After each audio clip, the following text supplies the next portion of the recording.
In this video, I'll demonstrate how to remotely provision Android-based and SIP devices in the Microsoft Teams Admin Center. To get started, open the Microsoft Teams Admin Center at admin.teams.microsoft.com. Then, select Teams Devices, followed by Phones. This grid shows a list of Teams phones in your organization. To provision a new device, select Actions, and then select Provision Devices.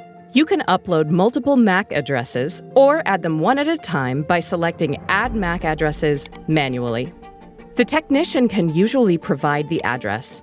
If that person is you, look for it on the box or the back of the device.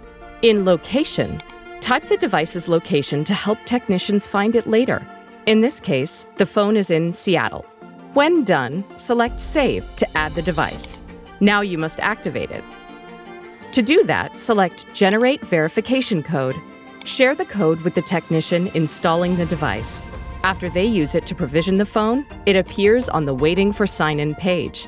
Remote provisioning doesn't support personal accounts, so you'll need a resource account to sign in.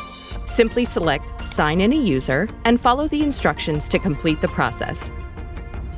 It may take a few minutes for Teams to sign in the device, so you can do something else and come back later.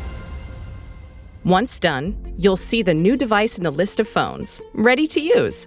Remote sign-in only supports Android-based and SIP Teams devices, but you can provision Windows-based devices by entering credentials directly on them.